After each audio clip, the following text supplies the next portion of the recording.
Ce dimanche, la Pentecôte célébrée par les chrétiens du monde entier, les lieux de culte pris alors d'assaut. Le dossier du dimanche est un regard sur la vente d'aliments la nuit, l'exemple du maquis, le campement à Yopougon. En Afghanistan, les conservateurs mettent la pression pour interrompre le débat sur les droits de la femme. Mesdames et messieurs, bonsoir, bonne fête de Pentecôte à tous les chrétiens. Et oui, aujourd'hui, c'est la descente du Saint-Esprit qui est célébrée. C'est donc au jour de Pentecôte pour les chrétiens qui ont pris d'assaut les églises et autres lieux de culte. Visite guidée dans quelques églises avec Michel Mambo.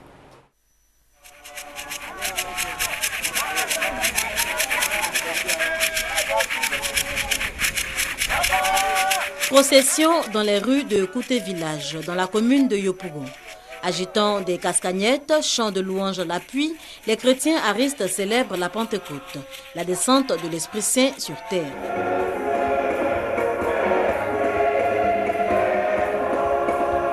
L'Esprit de Dieu est là. Le couplet est repris dans toutes les églises et autres lieux de culte d'Abidjan. À l'église méthodiste unie Trinité de Kouté Village, plusieurs baptêmes ont marqué l'événement. Nous voulons en ce jour amener le peuple de Dieu, les chrétiens, partout où ils se trouvent, à véritablement rechercher le Saint-Esprit en nous débarrassant de tout ce qui est impureté, de tout ce qui est péché. À l'église méthodiste unie, exode de la Sikoji, toujours à Yopougon, même son de cloche. Selon le très révérend pasteur Assalé, le don de l'Esprit Saint devrait permettre à chacun de demeurer ferme dans la foi. Pour nous, en nous prêtant de manière totale à l'Esprit de Dieu, nous recevons cette grâce pour nous permettre d'accomplir notre mission avec la force et toutes les grâces que le Seigneur nous donne. Direction Adjamé, paroisse Saint-Michel. Ici également, louanges, prières et danses sont au rendez-vous ce dimanche. L'église enregistre plusieurs nouveaux baptisés. Le curé de la paroisse, le père Daniel Lou,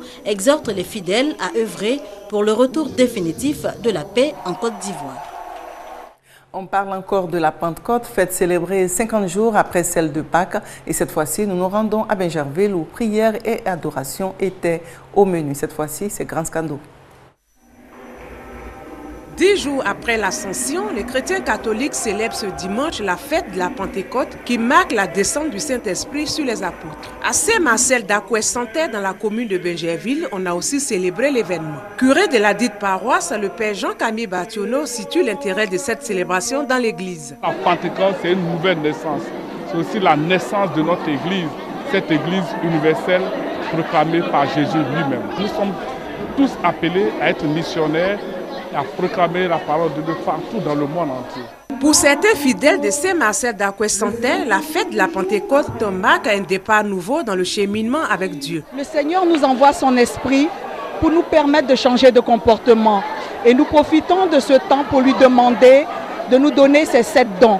Et surtout le don de foi, le don de charité, le don d'espérance. L'esprit est venu sur les apôtres pour les mettre en mission, pour évangéliser le monde entier. Pour moi, le sens de la fête de Pentecôte, c'est cela. Et c'est aussi comme une confirmation à l'Église, comme l'Esprit Saint qui descend sur le chrétien pour lui dire « Va à travers le monde enseigner ma parole ». La fête de la Pentecôte clôt la période pascale qui dure 7 semaines et dont elle est le couronnement. Elle est aussi un point de départ pour les apôtres dans la proclamation de la bonne nouvelle.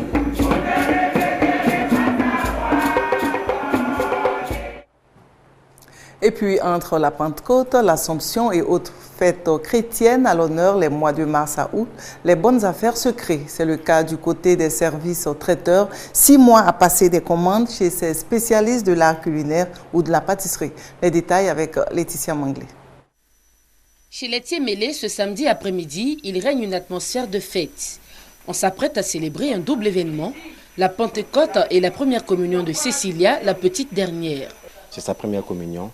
Et je pense que pour tout ce qu'elle a demandé à faire par rapport à sa vie chrétienne, nous avons mis le prix pour qu'elle puisse être heureuse. Si les denrées alimentaires occupent une grande partie de la cuisine, la terrasse principale en revanche est prise d'assaut par chaises, bâches et tréteaux. La période des baptêmes chrétiens, une période de vaches grasses pour les maisons de location de logistique. Pour Esaïe, par exemple, le compte est bon. Déjà à 16h, on ferme boutique. Avec la fête qui approche, ils sont venus louer tous mes trucs là. J'étais obligé même parce que les commandes nous dépassaient. Donc on était obligé d'aller chez d'autres partenaires aussi, prendre des trucs avec eux, des chaises, afin de compléter nos chaises aussi. Dans certains entrepôts, par contre, on se réjouit certes de l'affluence, mais la situation n'est pas aussi réluisante. Ça marche seulement. Les clients demandent trop de diminution, donc ça fait qu'on ne rentre pas totalement dans les fonds, quoi. Le pouvoir d'achat a pris un coup, donc les clients demandent beaucoup de réduction. Donc on fait beaucoup de réductions pour pouvoir satisfaire tout le monde et pour écouler aussi nos marchandises. D'avril à août, 5 mois d'intenses festivités dans les églises du fait des baptêmes et premières communions. Temps de grâce donc pour les nouveaux chrétiens, mais aussi pour les propriétaires de services traiteurs. La noix de kola, un fruit très prisé dans de nombreuses cérémonies en Afrique.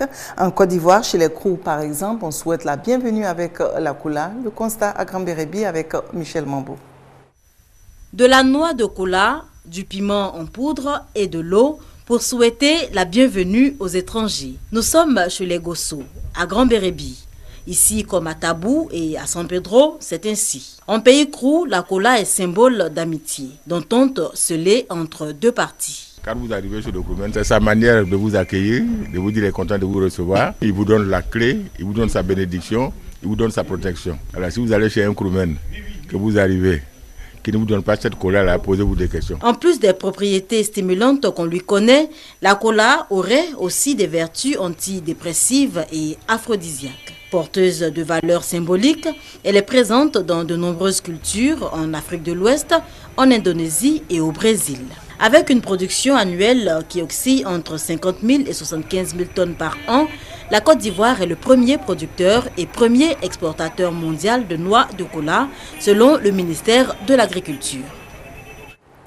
Plus de 200 soldats et gendarmes ont eu raison de la ténacité du chef milicien burkinabé, Amadi Oueremi, à résister pendant plusieurs mois aux tentatives du gouvernement et de l'armée pour le déloger du parc national près de la frontière du Libéria, où il avait d'ailleurs élu domicile depuis une dizaine d'années. Cap sur la Tunisie, où la tenue du congrès d'un mouvement salafiste dérange les autorités. C'est une menace pour la sécurité selon le gouvernement. Un bras de fer entre les militants djihadistes et les policiers a fini par dégénérer. Les entrées et les sorties sont minutieusement contrôlées. La ville de Kerouane est placée sous un impressionnant dispositif de police. Car c'est ici que les salafistes du groupe Ansar al-Sharia avaient annoncé vouloir tenir leur congrès annuel. Un rassemblement qualifié de menace pour la sécurité du pays par le gouvernement. Devant ce refus musclé, le rassemblement a d'abord été annulé avant de tourner à l'affrontement avec les forces de l'ordre. Les violences se sont ensuite déplacées dans la banlieue de Tunis, notamment à Eddat Ramen, banlieue pauvre et très investie par les salafistes. Les bannières noires du djihad narguent les forces de l'ordre. Longtemps gardé sous silence, le bras de fer entre la mouvance salafiste et le gouvernement islamiste Ennahda éclate au grand jour. Le gouvernement, d'abord accusé de laxisme avec ses groupes extrémistes, durcit sa position depuis plusieurs mois. Ansar al-Sharia menace en retour de faire la guerre à Ennahda pour ses positions jugées anti-islamistes. Ces mouvances salafistes étaient interdites sous Ben Ali. Elles gagnent aujourd'hui de l'influence à l'aune des crises politiques et de la pauvreté grandissante. La loi protégeant les droits de la femme, pas question qu'elle soit adoptée. Nous sommes au Parlement afghan. Les conservateurs ont bloqué les débats sur cette loi. Le débat aura duré plus de 2 heures dans un climat électrique. Et une fois de plus, il est reporté. En Afghanistan, la loi contre les violences faites aux femmes continue de diviser les parlementaires. Le texte interdit les mariages forcés, la violence conjugale et fixe l'âge légal de mariage à 16 ans pour les filles. De quoi susciter la fureur des ultra-conservateurs qui y voient une loi anti-islamique. Les articles qui ne sont pas conformes à la charia seront supprimés et seront soumis plus tard à la chambre basse du Parlement. Mais si ces articles anti-islamiques sont maintenus, ceux qui voteront pour seront exclus de l'islam, même si ce sont nos frères et nos sœurs. Pourtant, cette loi existe déjà. Promulguée par le président Karzai en 2009, elle n'a jamais été entérinée par le Parlement. D'où l'urgence pour certaines députées de faire valider le texte par l'Assemblée. Le temps presse. Dans un an tout juste, un nouveau président sera élu. Si le Parlement afghan rejette cette loi, cela signifie que tous les efforts qui ont été faits pour améliorer la condition des femmes ne sont que de la poudre aux yeux et sont purement symboliques. Car des avancées, même timides, dans la condition des femmes afghanes, il y en a eu depuis la chute des talibans en 2002. Elles ont depuis le droit d'aller à l'école et de travailler, au moins en théorie, car dans les faits, elles restent largement marginalisées dans la société. Jour après jour, les violences contre les femmes augmentent, ici à Kaboul et aussi dans les campagnes. Donc, nous demandons au Parlement d'approuver cette loi. C'est donc une rude bataille parlementaire qui s'annonce entre laïcs et conservateurs. On ignore pour le moment la date du prochain débat. La ruée vers la graine d'or bolivienne, il s'agit du quinoa qui, selon les experts, pourrait résoudre les problèmes mondiaux de sécurité alimentaire et de dénutrition. Alors en Bolivie, elle fait le bonheur dans les assiettes et aussi dans les poches. Blanc, rouge ou vert, le nouvel or d'Amérique du Sud est une céréale, le quinoa. Riche en protéines et en fibres, il a trouvé sa place sur les tables d'Amérique, d'Europe et d'Asie. Cette popularité mondiale a entraîné une explosion de la production en Bolivie, le principal pays producteur. En un an, les récoltes ont augmenté de 40%, une manne financière à exploiter.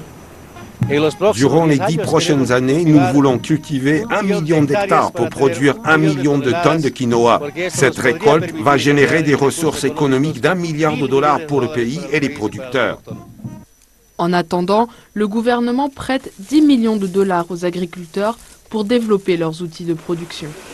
La culture de cette céréale emploie déjà plusieurs milliers de personnes et l'Organisation des Nations Unies pour l'alimentation et l'agriculture, la FAO, a fait de 2013 l'année internationale du quinoa.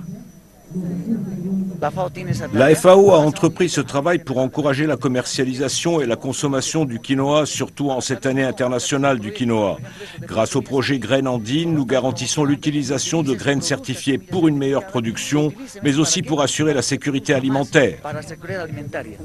Assurer la sécurité alimentaire mondiale en faisant pousser la petite graine partout.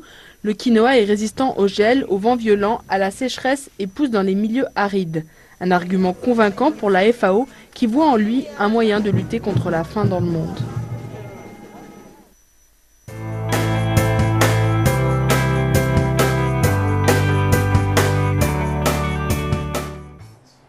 Le dossier du dimanche fait un zoom sur la restauration 24 heures sur 24. L'exemple est pris dans la commune de Yopougon. Hamza Diaby, noctambule d'un jour, nous fait le récit.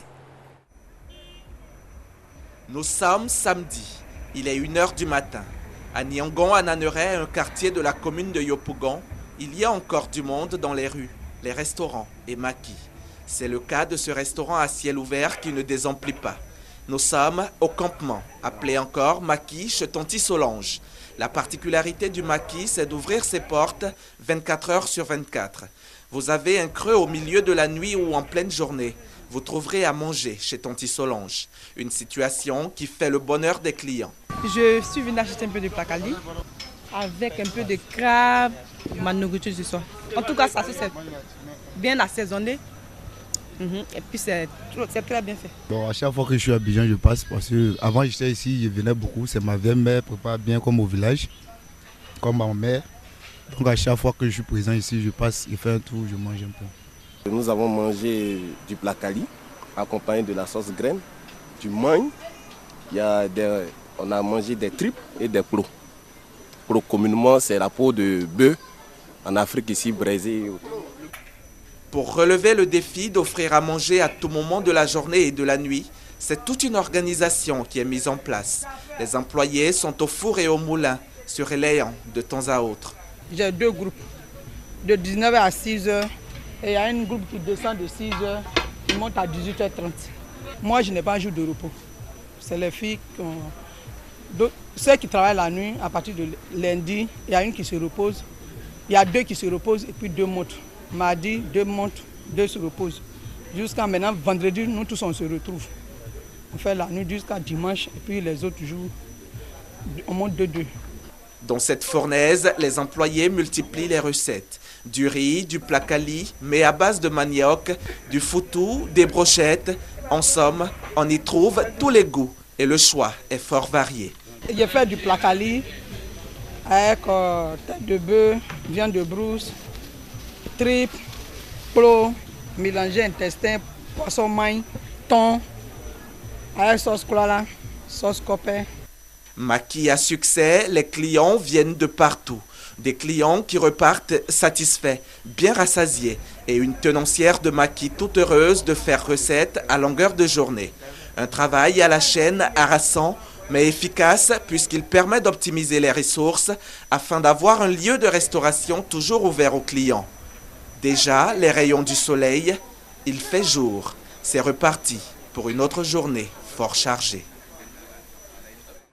C'était la restauration non-stop, notre dossier du dimanche. Ce sera donc tout pour ce soir. Je vous souhaite une bonne suite de programmes sur RTI2. Au revoir.